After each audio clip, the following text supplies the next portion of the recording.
This is Tom Blair with Inside Colorado Wrestling, doing another episode of Boundary to Boundary, Colorado High School Wrestling. Today's guest, Greeley West head coach, JJ. How you doing, Coach? Doing good, doing good. I didn't want to mess up on your last name. How do you pronounce it? Behrens. Behrens. Okay. So we want to introduce you to the wrestling community. So why don't you go ahead and give me a little background on your wrestling career and then background on your coaching career. High school-wise, I wrestled at Marino underneath Coach Barber. And then I wrestled kind of 1 year at UNC. As soon as I was done there, I just stepped right into the coaching role. And I think it was 2 days after, I pretty much stepped into a coaching role, and I've never quit. I think I'm going into my 18th year of coaching to some capacity. It's my, I think, 14th year as a head coach, I think. Now, you've been at Greeley West for 2 years now as head coach. Where else have you been head coach at? I started my coaching career at Ray. From there, I had a chance to head back home, close to home at Sterling. Okay, let's step in there with Ray. The Bod Smith era there. How soon after did you start coaching? I think there was 2 coaches prior to me, but I definitely enjoyed every moment I was there. I had Bob come do a couple camps with me and stuff. We had, I think, 2 top 10 seasons while I was there. The first year I was there, we were able to get third. We had a really strong senior class. Yeah. So. Okay. Then you went to Sterling and coached there as an assistant coach or head coach? I was head coach there for 4 years. Okay. So, the program was kind of in the rebuilding phase and stuff. I replaced a great coach in Chad Duncan, and actually he had kids coming up and actually took over the Pee Wee program and helped me a little bit at the high school level. When I left there, the program was in great shape, and actually Chad took the program back over again, and since then they've had some pretty successful years. So. Okay. So you moved from Sterling down to the Greeley area, and from Sterling I went to Nebraska for 6 years. Okay. So was there for 6 years, head coach for 4 of the 6. A program that was very similar to Ray, 80s and 90s. They were rattling off state championships. I think they hold, it's either the number 1 or number 2 most dual wins consecutively at 106 and 108 dual wins during the 80s and 90s and stuff. I had a great time there, experience there, and just decided to come back to Colorado. My dad took a fall, and the first year back brought me to Chaparral, and then we ended up here at Greeley, and this was kind of our first pick, and we've been loving it here, and this is our 2nd year. Now, you took over from a head coach here that was only here for a couple years? No, Jim was here for quite a few years, Martinez. Okay, so you did take over for Jim. Yep. Okay, Jim Martinez was here for many years. He's one of the legends in the area for coaching. So that's for sure. I did not know his resume was extensive. It was until I got here, and there were some pretty big shoes to fill in my mind. Yeah, he's had a couple brothers that one referees, and one was another coach on the youth level, and also coached at the high school level also. So the Martinez family is well known, and especially at Greeley West, they have quite the reputation. So yes, you are filling big shoes. Your size, I think you can fill those shoes. So let's talk about your results from last year. How did you end up at the state tournament, and how did your team end up through the season? Again, kind of a young team. I was kind of graciously blessed with a solid transfer last season in Tony Ulisek. And so he kind of became a good leader for our team and stuff. And so throughout the season, we kind of had some bumps here and there between injuries and academics and stuff. But as the season progressed, I mean, we got tougher and stronger. And Regional wise, we qualified 3 to the state tournament. We bring 1 back, but at the state tournament, 2 out of 3 of our guys at least got 1 win. Tony was 3rd at the state tournament. He was a 4-time state placer. Now, where's Tony going for college? Tony is going to the Coast Guard, and he's doing a year of schooling with the Coast Guard, and he just started wrestling with them too. So Okay, that's Coast Guard Academy in Connecticut? I believe so, and I think they're NAIA if I'm correct. Right. The only reason I know that from being back east in Vermont, I've wrestled at the Coast Guard Academy, not for them, but against them. Mm-hmm. So, good program there. Oh yeah. So you said you got 1 returning state placer or state qualifier. Yep. What does your returning team members look like? So again, our qualifier is Eddie Ramirez. He's I'm looking at probably 60s or 70s with him this season. Senior, looking to try to probably be one of our leaders and stuff on the team. And after that, I think we're going to be young and dangerous. We're going to have a lot of young guys filling our lineup. I've got a few older guys that didn't wrestle last year, whether it be injuries or whatnot. They're going to fill some of our bigger weights. And so,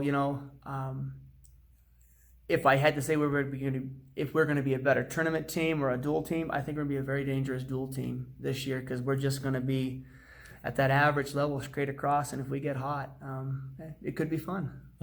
Plus, you could be able to fill out all weight classes? Looking projective-wise, yeah, we should fill all weight classes. We should have about 40 guys out this season. So good number. Yeah. Any tough incoming freshmen that we should know about, or any transfers this year? Honestly, our freshmen, we got good numbers, but most of them are pretty young. Looking at most of them probably didn't start wrestling until middle school.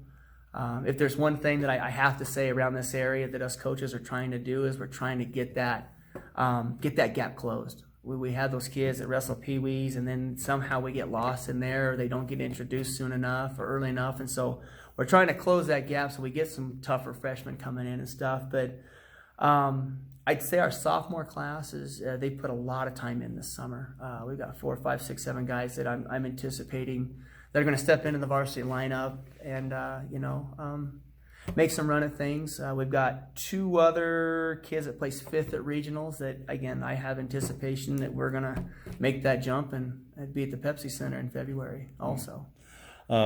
Question on the middle school. Do you think the middle schools programs are a hinder or helping out going in with the high school? Because I know most of the middle school programs I've seen is like an 8-week to a 10-week program. You get 3 weeks of practice, and then you throw them out just about every week with a dual meet, and kids are getting 1 match a week basically. Yeah.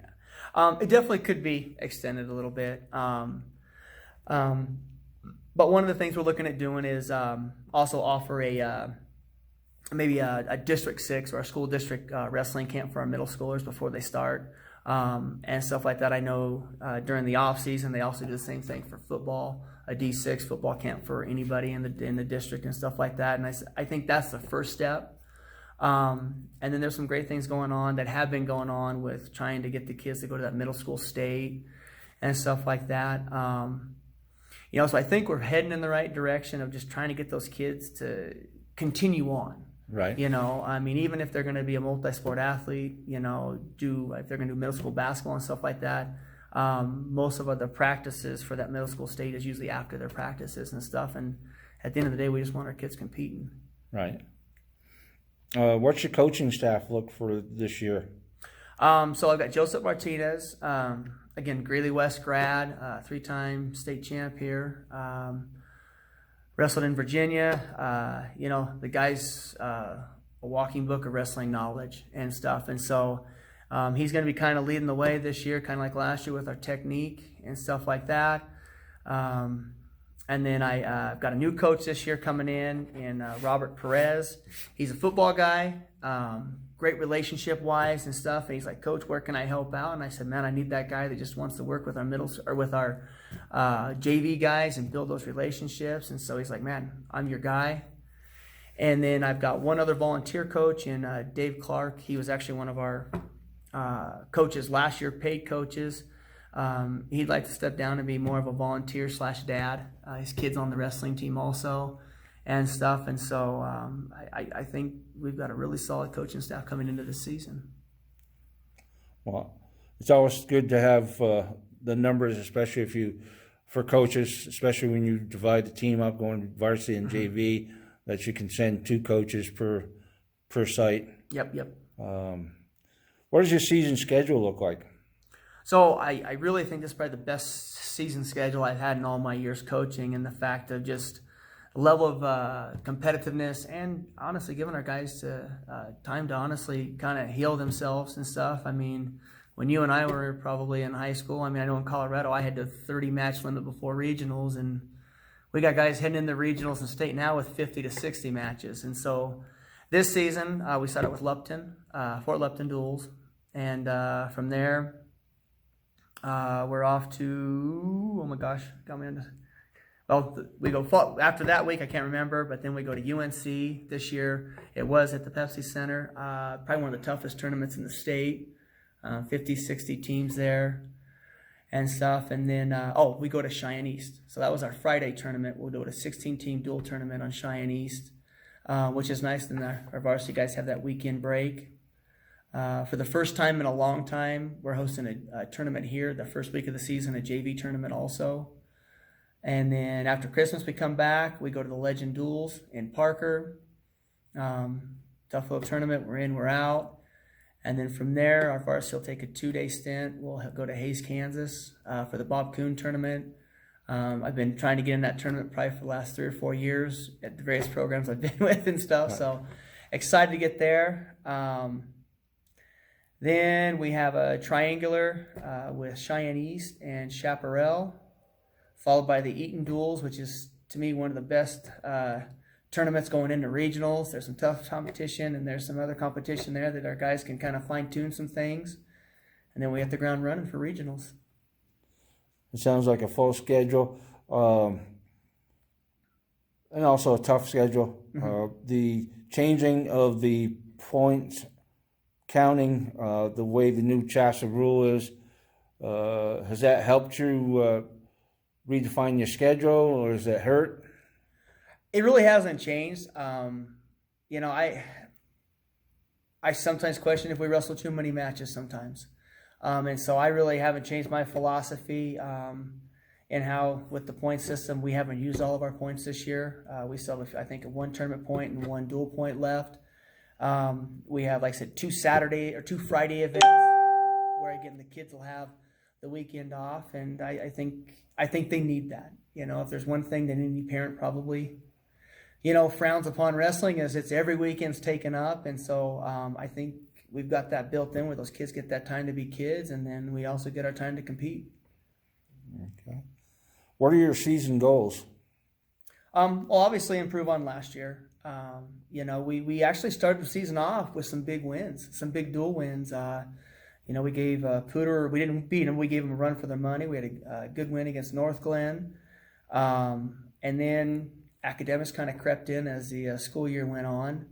But this year, going in, I've already done grade checks and stuff. We're way further ahead than we were last year and stuff. And so in that aspect of it, I think we're going to have a solid lineup of guys that can compete week in, week out, our lighter guys. We might have a different guy in the lineup each week because we're kind of that deep in guys and stuff. And so hoping 5 or more going to the Pepsi Center, and definitely probably having a winning record dual-wise this year. So with CHSA putting in place the women's program, which is in the 2nd year, how is the school handling that as far as girls coming out for wrestling? And I understand that Northridge is going to be the host school for the district kids. or girls? Yeah. So I think right now, I think we're looking at 2 to 3 girls that want to wrestle. I mean, and so that's awesome. Fonz and his coaching crew are wanting to take that on. I think it's great. I think there's a lot of untapped talent here. I think there could be a very, very tough girls team in this area with the right coaches in place and stuff. Probably the only downfall I see about it, because numbers are so low, is I think some of the Greeley West girls want to make sure that they're representing Greeley West sometime, and then same with the Central girls and stuff like that. So I think that's the only downfall I see about it, but I think you're going to see it take off huge in the state. I know the numbers seem to be growing each year.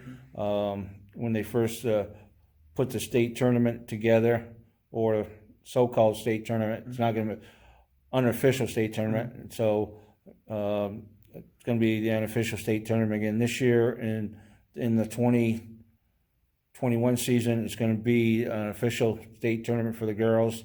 I see they have to work out a lot of things with the district teams compared to each high school having their own team, because they're not going to be able to fill up lineups.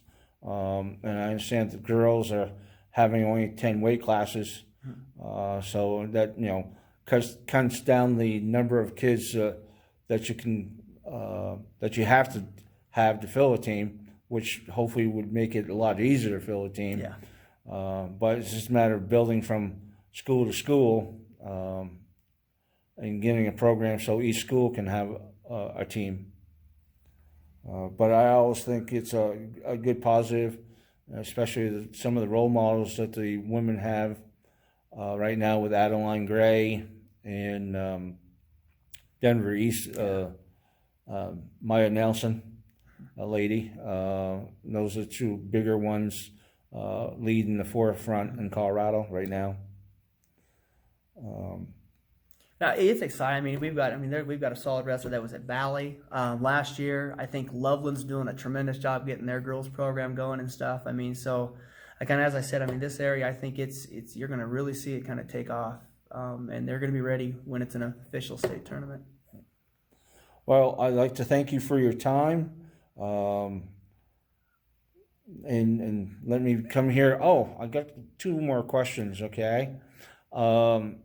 Noticed in the paper, and I posted it, that you had a little flood in your wrestling room. So what happened, and is the wrestling room back up to par? Yeah, so 2 of my administrators came in on that Wednesday of the snow, right after our snowstorm, and their heads were down, and I'm like, hey, what's going on? What's, what I do? And they're like, they just show me the video, and all you see is water and ceiling tiles on the ground in the wrestling room. And they're like, all right, what do we do? Where do we go from here? And I said, you know what? We got 40 minutes of school left. I said, just try to get it halfway contained. We'll get our boys in there and we'll clean it up. And it was definitely probably looked worse than what it was. We just had a pipe break in the ceiling, flooded our locker rooms downstairs also and stuff. But we got our boys in there. We slid the mats over. We got it cleaned up. They just replaced the ceiling tiles last night. So, all in all, we just passed a bond for the school district. That incident right there is a prime reason of, why we need a new school and stuff. And so, we're grateful that the community, the Weld County community, passed the bond and stuff, and we're excited for what the future holds. So it didn't really damage the mats or anything that you No, have it in there? didn't damage the mats. I think more than anything, when it leaked downstairs, it did more damage to the ceilings and stuff in the lower levels than it did the wrestling room. For us, honestly, it was kind of a good thing. We were able to flip the mats, and me being a second year, I didn't know what kind of shape they were in, and they're in pristine shape. So actually, we flipped the mats, and it also got you to clean the room out too, didn't it? It did. Yes, it did. And the room is spotless. So now you don't have to worry about any skin disease or anything going right now, because that room is probably in tip-top shape and clean, the cleanest it's ever been in years. In years, yes, I agree. No. So again, I'd like to thank you for your time. This is Tom Blair with Inside Colorado Wrestling.